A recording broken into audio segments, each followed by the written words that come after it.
What's up, everybody? Welcome back. Man, I hope you enjoyed that draft as much as I did. That was one of the most unpredictable, entertaining, overall crazy drafts that I've ever seen, especially the first round. I mean, that was just absolutely insane.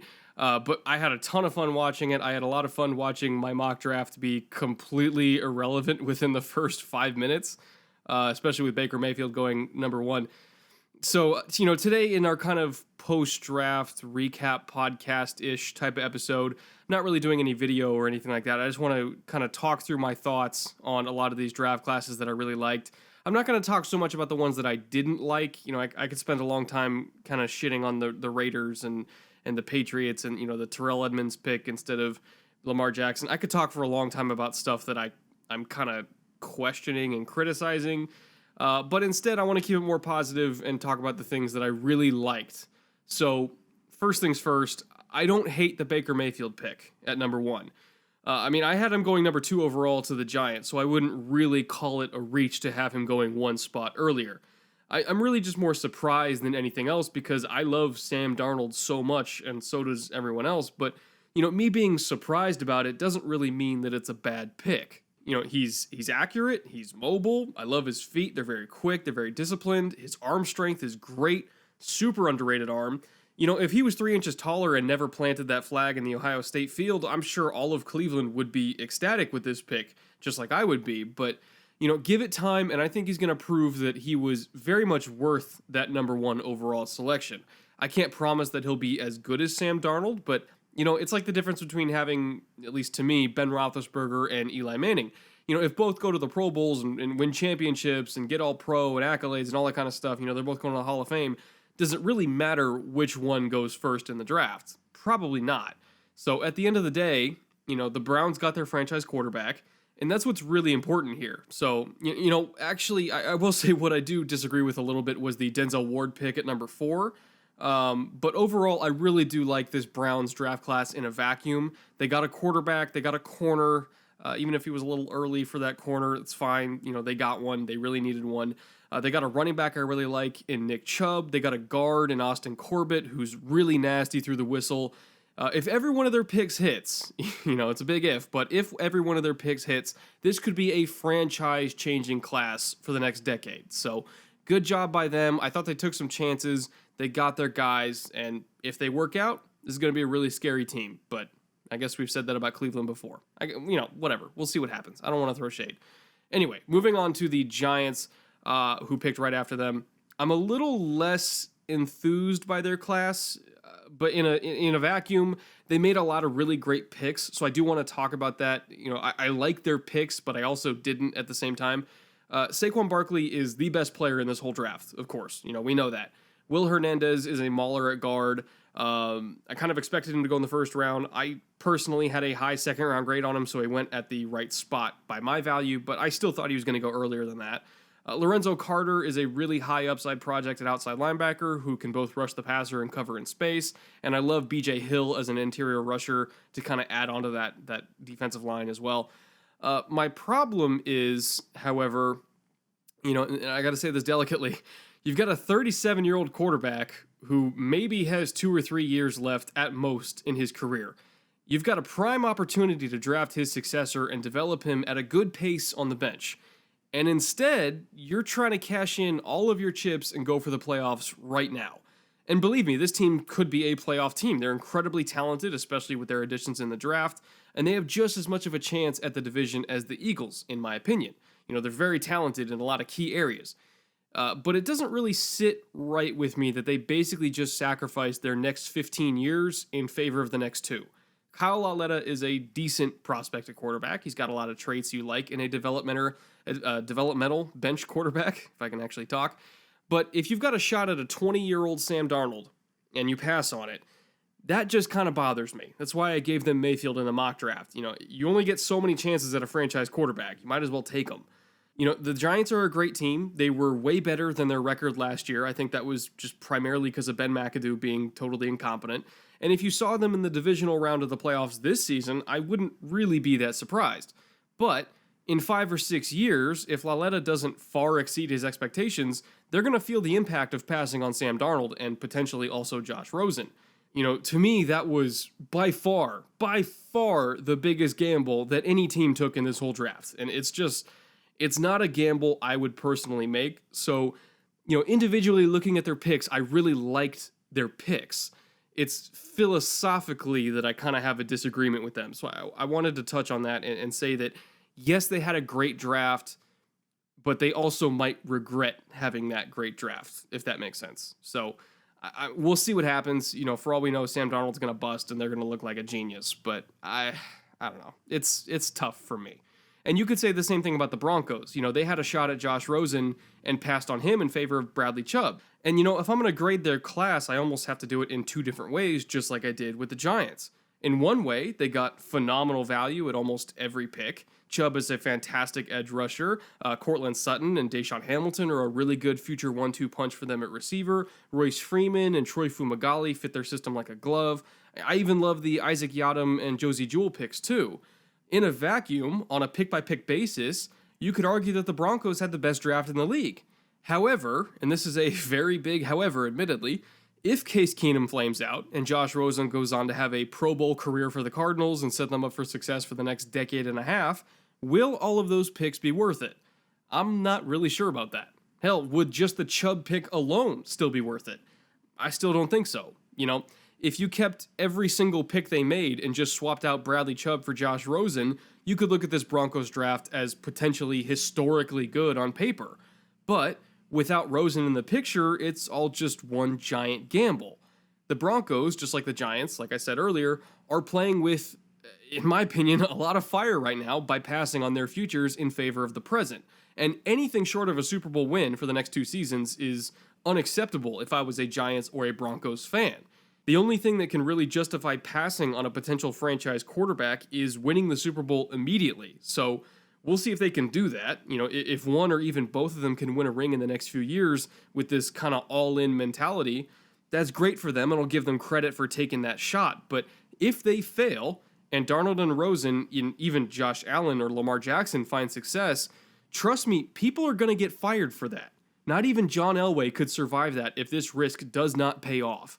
Both teams are extremely talented, and either one of them could win it this year, but God help them if they lose. That would be an absolute disaster if they had all these chips on the table and never cashed them in. And for their sakes, I hope they know what they're doing, because it was a gamble I wouldn't do. It's a gamble I'm not comfortable with, and I recognize that they got great value at their picks, but at the same time, they didn't. So, I don't know. We'll see what happens in the next few years, but everybody in both of those buildings are under absolutely enormous pressure right now. So I guess I'm glad I'm not them. And speaking of Josh Rosen, by the way, let's talk a little bit about the Cardinals, who actually are building for their future.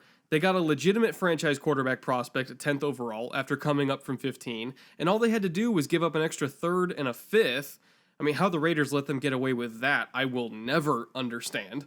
I mean, everyone knows that Steve Keim had to find a quarterback in this draft, or he was going to be in a really rough spot next year, and the Cardinals were desperate to get into a position where they could grab one of the big four, and Oakland just let them have that pick for almost nothing. I mean, we're talking about a top 10 quarterback here. The Saints gave up 2 firsts for Marcus frickin' Davenport, and you're telling me you can't get an extra first out of the Cardinals for Josh Rosen?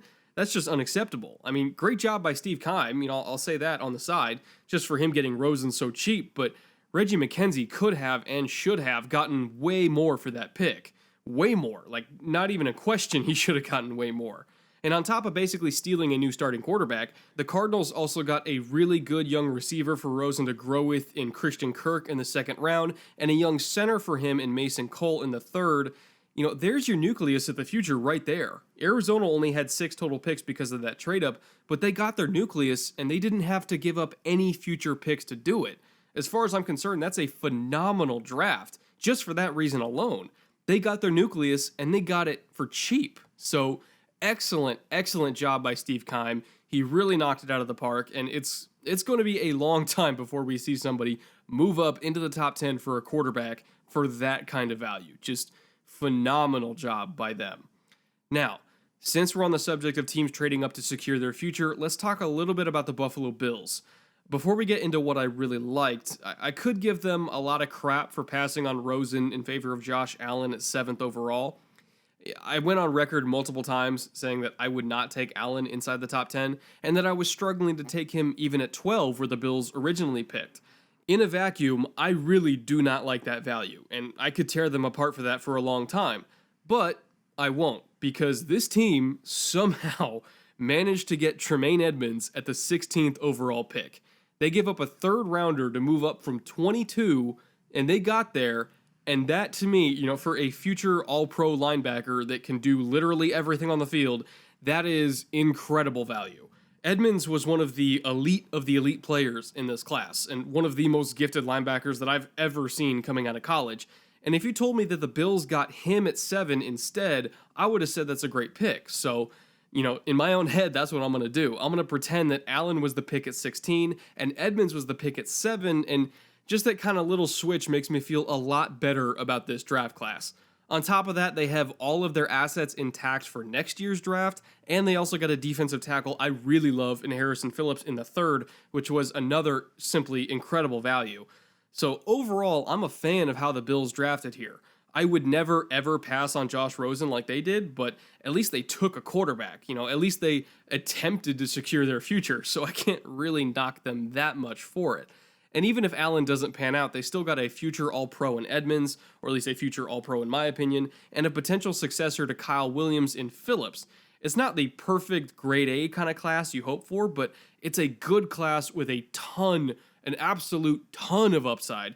And if Allen works out and becomes even just a good quarterback, not a great one, but a good one, this is going to end up being a transformative draft class for the Buffalo Bills that will set them up for playoff positioning every single year for a very, very long time. Now, let's move on from Josh Allen and talk about the man he was training with this offseason, Sam Darnold. They're both training with Jordan Palmer, or at least were training with Jordan Palmer, so they're going to have a connection forever, let alone the fact that they're in the same division and we're in the same draft class and in the same top 10. To me, I still can't believe that the Jets got Darnold at 3rd overall, even after a week of time passing. I'm sure there's a lot of Jets fans out there that still can't believe it either. He was my number 1 quarterback in this class. He was most people's number 1 quarterback in this class, and I expected him to be gone way before the Jets could even dream of taking him, but here we are. Darnold is a Jet, and the future is looking brighter than ever in New York. Even if none of their other picks ever amount to anything ever, Chris Herndon, Perry Nickerson, 2 guys I really like that they got on day 3, even if nobody but Darnold works out, this is a successful draft. They got the top-rated quarterback on my board at 3 when he never should have been there, and for the Jets, they are always going to be eternally grateful for that. You can call it luck, or, maybe the football gods trying to right some of their many past wrongs of New York, but whatever you call it, Sam Darnold is a Jet, and for once, this franchise has some wind back in their sails. I'm excited to see where Darnold goes over the next few years. Actually, let's boil it down even further. I'm excited to just watch the Jets. When's the last time you were excited to watch the Jets? In prime time, in afternoon games, at any time? When were you juiced to see them on the field if you weren't a Jets fan? That's how remarkable this pick is it's getting people excited about a team that nobody has been excited about in a very long time. So, great pick, great draft, and let's see where it goes. Now, and speaking of franchise quarterbacks and franchises finding hope again in those quarterbacks, let's touch on the other first-round QB that was taken in Lamar Jackson falling past the Steelers and right to the Ravens at 32nd overall. They had to trade up with Philly to get him, but, 2 seconds and a fourth is absolutely worth the price if Jackson ends up being even a remotely competent starter at the next level, which I think he will be eventually. Flacco is the clear starter right now, which gives Jackson some time to kind of sit on the bench and learn and iron out his mechanical flaws, and in 2019, he can step in and show what he's got.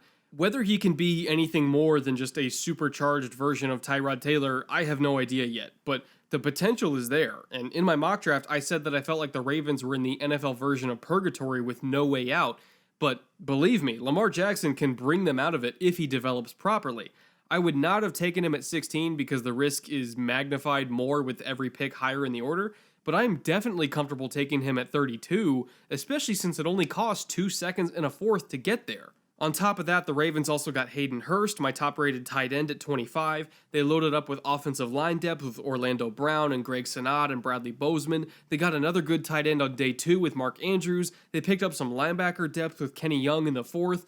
Overall, I love what Ozzie Newsome did in his final draft with Baltimore. This was a roster with a ton of problems right now and even more questions to answer in the future, and Ozzie fixed both those problems and answered those questions. He's a Hall of Famer for a reason, and this draft has the potential to be one of his very best. If John Harbaugh can get the most out of Joe Flacco in this restocked receiving core in 2018, Baltimore will probably go to the playoffs. It's not a guarantee, but they have a really good shot.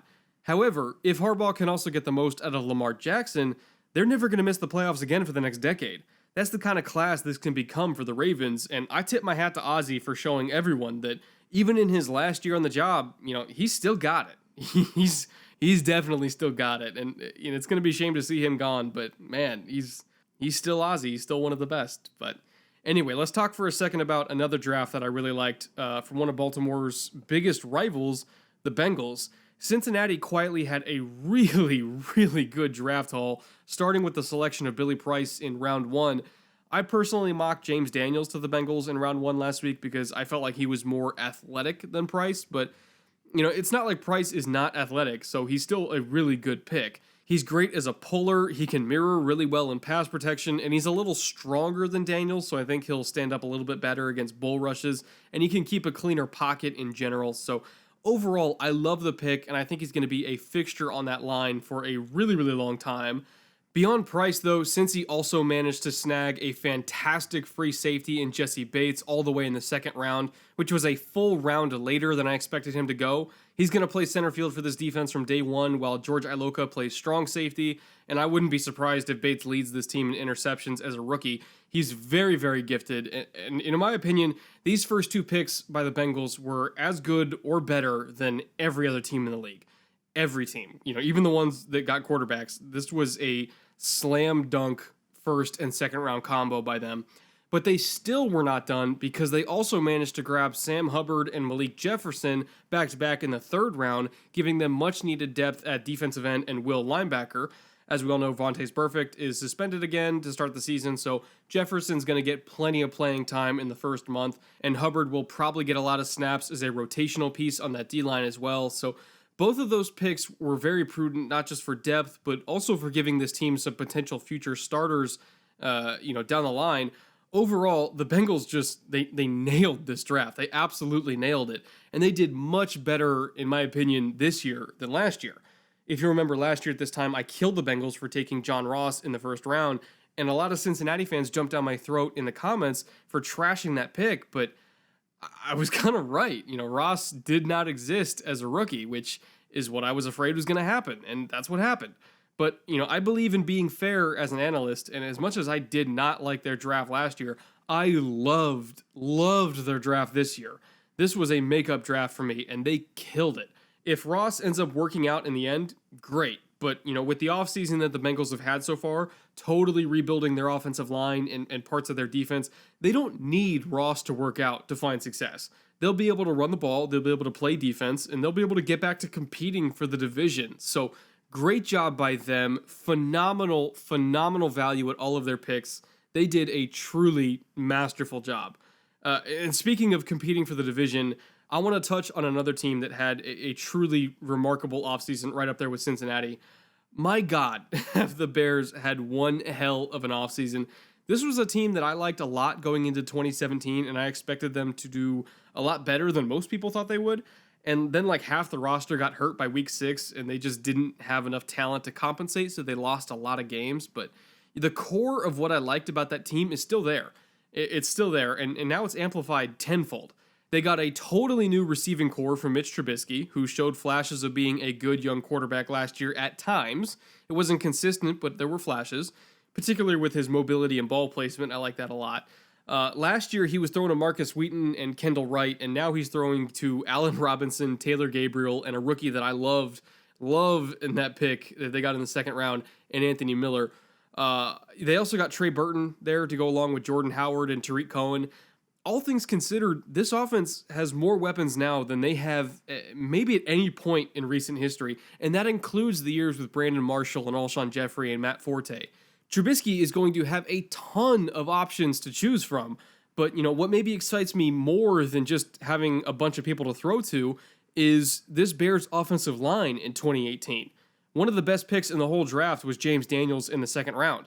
He was a slam dunk zone center prospect that should have gone in the mid to late first round, and Chicago scooped him up a whole round later at an enormous value, and he's going to slot in at that pivot spot from day one and be their starting center for the next 10 years.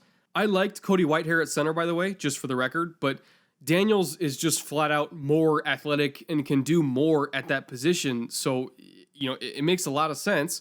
And now you can move Whitehair to guard across from Long, and you've still got Leno and Massey at both tackle spots. So, the front three is going to be monstrous in this offense, and they're going to be the key that makes everything work. But the tackles aren't bad either. At least Leno's not bad. Massey's very up and down. But, they're all so quick and they're so athletic that, when you're running outside zone or inside zone with Jordan Howard, he's going to get a ton of lanes to run through on the front side because all three of those interior linemen can reach block very, very well. And I've said this many times before, if you've got guards and a center that can reach block all by themselves with no help, I don't care who you're running against. I don't care who is carrying the ball. You're going to get yards. This interior three is going to be the driving force that brings Chicago's offense back to relevancy, and by extension brings them back to the playoffs. So mark my words on that. This team will be in wild card contention this year just because of these picks and just because of these free agent signings. I promise you that. They're loaded on offense talent-wise. They're loaded on defense talent-wise. I haven't even talked about them adding Roquan Smith yet. I mean, my God, just try and find me a weakness on this team that isn't, I guess, edge rusher across from Leonard Floyd. That's the only one. You could say they're not very deep, sure, but as far as starting 22-man lineups go, I think Chicago can play with anyone. Anyone. All they need to do is just, for once, stay healthy, and they will be a very dangerous ball club. Trust me on that one. They had a great draft, great free agency period, a great offseason, great coaching hire, too. Every other team in the NFC should be worried about them. Every single one of them. I guarantee you, every single one of them. Now, as for another NFC team that a lot of people are still really high on going into 2018, maybe not as high as Chicago, at least not for me, but I don't think they're going to be a bad team. Maybe not a playoff team, but I don't think they're going to be bad. I thought the Cowboys had a great 1-2 punch at the top of this draft to kind of get them back in the right direction towards the playoffs. I did not expect the Leighton Vander Esch pick personally, but that doesn't mean I didn't love it, because I do. It makes a ton of sense. Sean Lee, as good as he is, just can never stay healthy for a full season. And we saw what happened last year when he was out to that defense. They need a true Mike backer that can command the seams and coverage and shoot gaps downhill against the run. And that's what Vander Esch is. He's literally the perfect replacement for Lee long-term and the perfect fit for the style of coverage they like to run. Jalen Smith is more of a Will backer to me than a Mike backer, which is what I said years ago when I broke him down at Notre Dame. And that's kind of proven to be, what's happened in the NFL. He's really not a fit at Mike, even though they've tried him there. So by taking Vander Esch, they can move him to the weak side, put Lee at Mike, which, he can play all three spots, so it doesn't really matter where he is, and then put Vander Esch at Sam as a rookie, and then eventually move him to Mike next season, assuming they let Lee go, just because of injury and age and all that. It's about as smooth a transition as you could possibly ask for because they already have Lee's replacement in the building. So that, to me, makes it a really good pick. And then in round 2, they come back and get Connor Williams, as if that offensive line needs to be any better than it already is. I think that entire starting offensive line is going to be stocked with legitimate first-round talents. Not all of them were drafted in the first round, obviously, but they're all first-round talents to me, and that's what's going to show itself on Sundays. Ezekiel Elliott is going to have canyons to run through. And even though Dak might not have a great receiving core to throw to anymore, with Dez gone and Witten retiring and all that, with how well Dallas is going to run the ball, I don't think that's going to even matter. They're going to chew clock with 30 to 40 runs a game, play solid defense, probably not elite defense, but solid defense, and they're just going to suffocate teams to death. It's going to be beautifully brutal to watch, and We'll see if it's going to be enough to get them back into the postseason. Personally, I'm not sure that their passing game will be good enough to pick up the slack if they get into a shootout, but we'll see how much that matters when Zeke is going for 150 total yards a game all by himself. So overall, those were two great picks by Dallas to kind of reestablish their identity as a ball control offense that can also kind of beat you up a little bit with defense. And both picks should take a lot of pressure off of Dak to carry this franchise by himself, which he obviously is not capable of doing quite yet. But I like where they're going. Even if they don't get to the playoffs this year, I like the direction they're at. I like the picks. I like the value. And I like what they did. So now let's switch over to the AFC for a second and talk about the AFC South and the Titans. Tennessee, I thought, had a very sneaky good draft when they took Rashaan Evans and Harold Landry in rounds 1 and 2.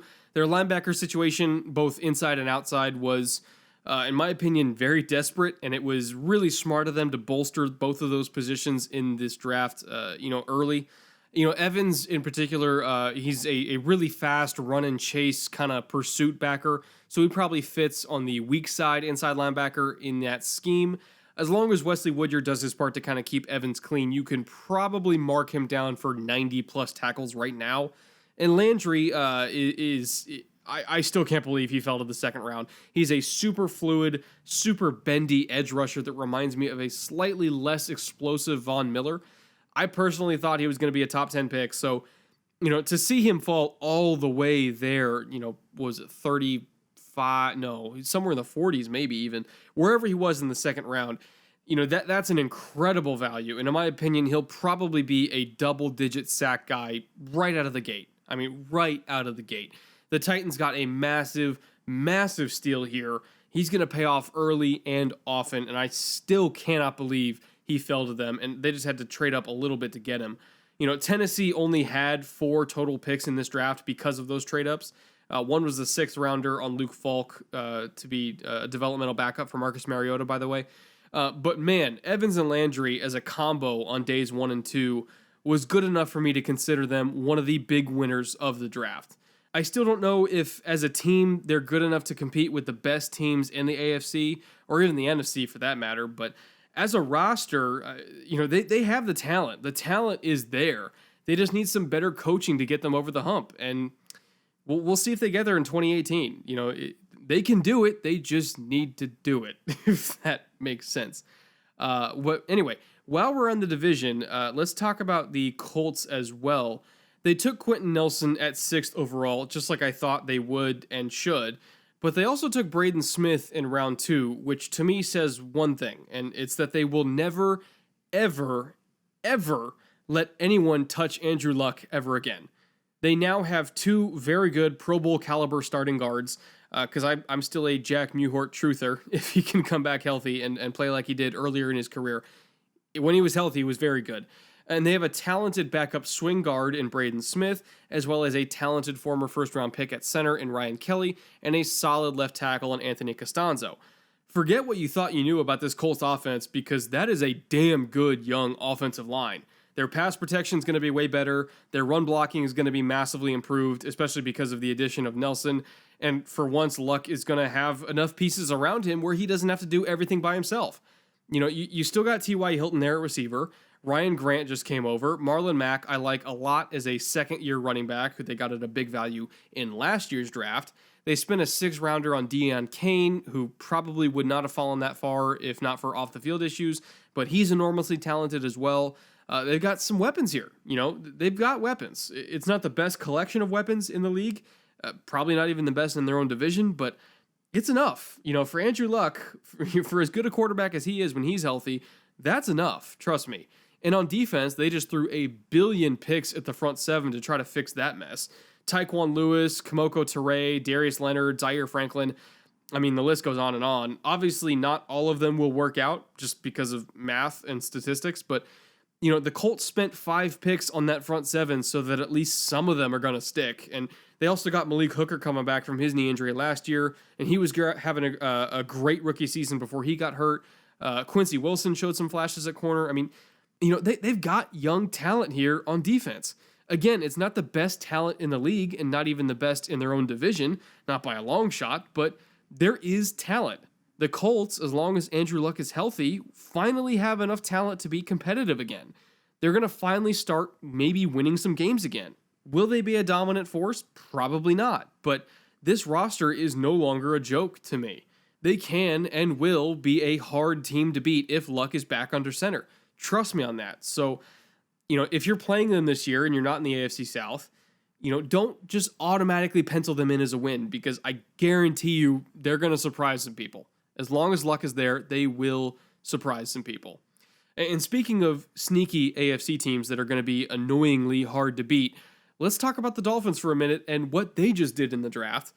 Minkah Fitzpatrick at 11th overall was a fantastic pick. I thought the lowest he would fall was 10 to the Raiders, but they traded out of that pick with Arizona, which I went over before. So, he made it one spot lower to the Dolphins, and they could not be happier.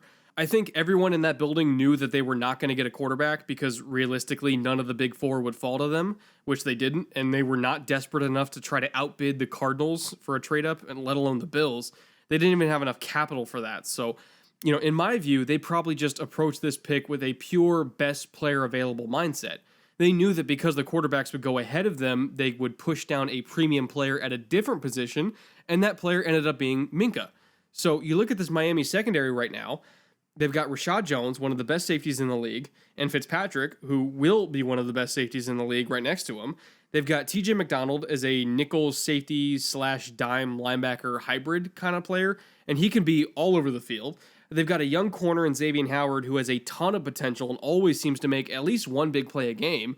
So, this is a really, honestly, nice secondary to build around. And their linebacking core also has a ton of talent as well in Kiko Alonso, Raekwon McMillan, and Jerome Baker likely being the starting trio. Knock on wood, but I'm pretty high on this Dolphins defense right now. They kind of remind me of the Bills defense last year where there's not a lot of star power, because the Dolphins don't really have a lot of star power outside of maybe, an old as dirt Cameron Wake and I guess Robert Quinn, who hasn't really been himself in the last few years. So, not a ton of stars, but just a really solid group that knows how to play together. And I can't guarantee that they'll be great because we haven't seen them play together and there's a lot of new faces here, but the talent is there. I think they're going to be really, really solid. I think they're going to keep this Dolphins offense in games. And I think they're going to give a nice little cushion to Ryan Tannehill there. So I like what they're doing. And on offense, I really like what the Dolphins did as well. Mike Gesicki was a fantastic pick in the second round. I think he's going to be basically their own version of Tyler Eifert, when Eifert was healthy, of course, which was almost never. Durham Smythe in the fourth round should come in and provide immediate value in the red zone as well. They've got 3 really big body jump ball receivers if you add in Devontae Parker, so expect a ton of fades to be thrown inside the 20-yard line this year. I also love the Kalen Ballage pick in the fourth round. I think he complements Kenyon Drake really well in that kind of thunder and lightning sort of way. He'll probably get a ton of goal line touches and vulture several touchdowns away from your fantasy team, so just kind of keep an eye on that and be prepared for that eventuality. Overall, though, just looking at Miami's situation and knowing that they had no shot at a quarterback, I felt like they did as well as they possibly could with the hand they were dealt. They strengthened the defense, they reinforced the offense, and they made Ryan Tannehill's life a little easier in the red zone. So, just as a whole, this was a really, really solid draft for them. I'll keep saying that word, solid, and I think they're moving in the right direction. The offensive line is still a concern, of course, because it's always a concern with them, but there's only so much they can get done in one offseason, so I like the progress they've made so far. Now, let's finish off this show by talking a little bit about the NFC South and the 3 draft classes that I really liked inside this division, starting with Atlanta. Holy hell, if you told me before the draft that the Falcons would get Calvin Ridley late in the first and Isaiah Oliver late in the second, I would have called you a liar. Oliver was a top 10 kind of player to me, and to get him in the 50s is utterly ridiculous. And even better, he's also a perfect fit for what the Falcons want in their boundary corners, which is length and press ability. So I already know he's going to be a Pro Bowl caliber corner for them within a few years. It's going to happen. They just got a Pro Bowler for nothing in the second round, and that alone makes them one of the biggest winners in this whole draft. And then you look at the Panthers, who just keep adding more and more weapons for Cam Newton to play with. Last year, they got Christian McCaffrey and Curtis Samuel. This year, they get DJ Moore, Ian Thomas, and Torrey Smith in free agency. All of a sudden, this offense has a ton of options that can do a lot of damage in space. And they still have Greg Olsen as a centerpiece to that very tight end friendly Norv Turner offense, too. And Devin Funchess is still there as a decent big body target on the perimeter. I still worry about this offensive line, but honestly, with so many of these receivers and running backs excelling in the short passing game and getting production after the catch, I think Newton can thrive this year just by getting the ball out early and letting his receivers do all the work for him. He's probably not going to get great protection on 5 and 7 step drops, so as long as Norv Turner just learns from his past mistakes and sticks to those 3-step quick games, they'll be okay. On defense, I like the addition of Dante Jackson a lot as their new nickel corner inside, and of course they just took their annual mid-round lottery pick at boundary corner with Rashawn Golden, so we'll see if they can finally get that to work out for them. And I really like the linebacker depth they brought in on day 3 with Marquise Haynes and Jermaine Carter. I wouldn't really consider them starting material right away, but I do expect them to be core special teamers as rookies and make a big impact there. As a whole, just considering that Carolina kind of ignored their offensive line depth in this draft, I think they made the best possible picks at the skill positions to compensate for that. They can just work the short passing game to complement what will likely be a very average running game, play some good defense on the other side of the ball, win with the field position battle on special teams, and just grind out wins. All of this team's success will be tied to whether or not Cam can make good decisions with the ball in the 3-step passing game, which is kind of its own beast because, that will be their main source of yardage, and he has to be able to diagnose and read quickly to get the ball out quickly. But, to be honest, every single year, this team's success is tied to Cam in one way or another. So it's not like 2018 is any different. As long as Newton plays at a high level, this team can and should challenge anyone. Just, it's all about Cam, as usual. And speaking of teams that can challenge anyone when their quarterback makes good decisions, let's round off this whole recap with the Buccaneers. Tampa very quietly had a monstrous offseason, which they desperately needed in order to make their team more balanced and take some of the pressure off of Jameis Winston. While he is a good quarterback, he has not really shown himself to be an MVP caliber quarterback that can carry a whole roster by himself yet. So really that front office, they kind of had to bring in more talent so that the roster did not have to be carried and they didn't have to put all their eggs in one basket. And in my opinion, they accomplished that goal and then some, really. Last year, their defensive line, pretty much the only difference maker was Gerald McCoy. Now their starting front four is Jason Pierre-Paul, McCoy, Vita Vea, who they just took in the first round, and Vinny Curry. That, to me, might be the best front in the whole division, or at the very least tied with Atlanta. They got 2 incredible run stoppers up the gut in Vea and McCoy. They have 2 legitimate pass rushers on the edges now in JPP and Curry. And don't forget about their fast and rangy linebackers behind them in Quan Alexander and Levante David. This team is going to be much, much harder to run against in 2018, which was a big problem for them last season. So I'm glad to see them really go all in on addressing that. They also improved their pass defense by doubling up at corner with MJ Stewart and Carlton Davis. Davis in particular is that big body prototype that I was begging for them to take in my mock draft a couple weeks ago. They did miss out on Isaiah Oliver by only a handful of picks when he went to Atlanta, but that would have been amazing value. But Davis is pretty darn good as a consolation prize himself in that late second round value. So I'm a fan of that pick. Tampa also grabbed Ronald Jones out of USC to try to be their new running back of the future, which was a decent pick. I'm a little concerned about his receiving ability, but they still have Charles Sims and Jacquizz Rodgers on the roster, so it's not like a crisis that he be a good receiver or anything. They made it work with Doug Martin sometimes they made it work with Doug Martin, but at the very least, I think he can be a lead back on the first and second down duty and then use his burst and quick feet to kind of sift through traffic and generate yards inside, and then let Rodgers and Sims handle third down duties. Overall, I feel like I've been rambling a little bit. Overall, I love the balanced approach to the draft that the Bucs took here with Jones and Vea and Davis and Stewart and Alex Kappa and even Jack Sitchie late in day 3. They kind of hit every position group to a degree other than quarterback and tight end, of course. And with all this added depth and all the free agents they brought in, I think this roster is vastly superior to the one they trotted out last year. And I actually really liked last year's roster too before the whole operation kind of imploded on itself. They strengthen their weaknesses and reinforce their strengths, and in my opinion, this team is kind of ready to rock and roll with the rest of the NFC right away. Jameis Winston now has more talent around him on both sides of the ball than he's ever had, and he doesn't have to do more than just what he's capable of doing. He can just direct the show rather than starring in the show, which to me is what he needs right now in this stage of his career. The Bucs roster is one of the most dangerous in the league, and as long as they stay injury-free at a couple key positions, they should be able to challenge for the NFC South title.